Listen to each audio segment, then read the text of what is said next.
What is going on? One of the biggest questions I get asked all the time is what should I be posting on my Eats page? If you've been following me along, you know that an Eats page is, I think of it like my dating profile, where this is where people come to check me out, and I do features and restaurant interviews where it's an opportunity to get out and meet restaurant owners and start the sales process in a non-salesy, spammy way. But we still have this Facebook page or Instagram page. What the heck should you be posting? So I'm going to be talking about 3 things that you should post, and these are things we talk about in our Get Restaurant Clients Blueprint coaching program that if you're interested, I'll talk a little bit more at the end of this video. So 3 things you should be posting on your page.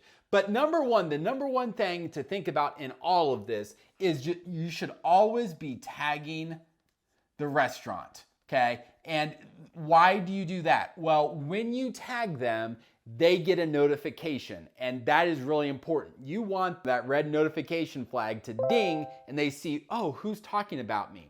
So for all of these, always make sure you're tagging the restaurant, especially if they're really, really good prospects of yours, all right? And so make sure you're always doing that. So number one thing I like to always post about as much as possible is when I'm out to eat, okay, I will take a picture of my food, or I'll take a picture of my family eating the food and say, wow, really appreciate Courts Cafe. The burgers were amazing. The kids love them.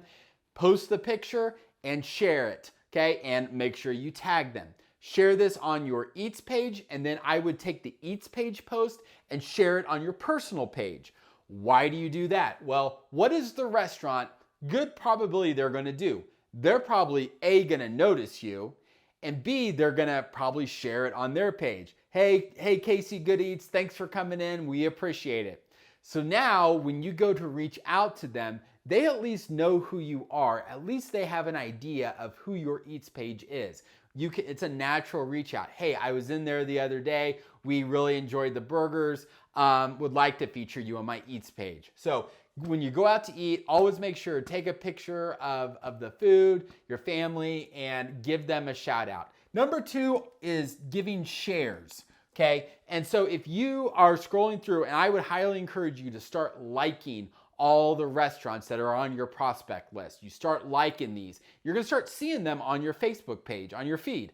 And when you see a good one, share it. Maybe they're having a special. Maybe they're having an event. Maybe they're having Mother's Day specials or something like that. Share that to your Eats page. The diners that follow you, that like your Eats page, they will appreciate it. The restaurant will appreciate that you're giving them some love. It'll just help snowball things. It'll get you more followers and more traction, okay? So share these on your page. You can also share them into private Facebook groups. If you're in like a foodie group or something like that, you can also share it in there. Number 3 is the interviews, okay? This is the key thing, and this is the key thing that we talk about in our Get Restaurant Clients Blueprint Coaching Program, is going out and meeting these owners and doing quick Facebook Live features, interviews with them.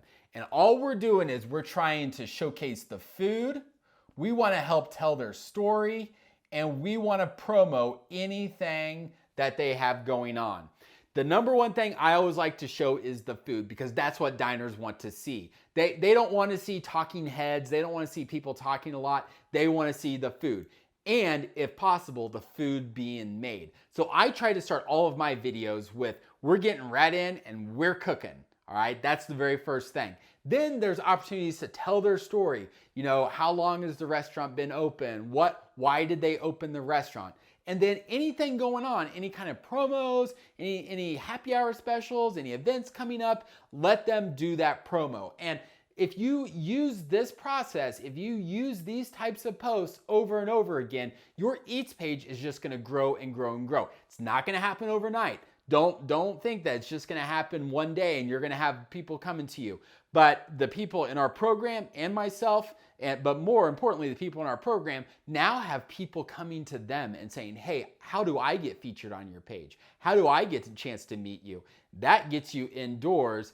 You know, that's even better if you've got leads coming to you wanting to meet with you. Can't beat that at all, can you? So these are 3 things to post on your Eats page. I would love to know, what do you have? What do you see posting on your Eats page? Drop in the comments below. So that's all I have. Oh, and I will drop a link below if you would like to have a quick strategy call with me where we can just talk about what you're doing with your agency, where things are, and we can brainstorm ideas, talk about our coaching program. If it sounds like a good fit, we can go from there. If not, we can brainstorm ideas and just get to know each other as well. So hope you're having a fantastic day today. Get out there, talk to some restaurants, get your Eats pages going, and I will talk to you soon. Thank you.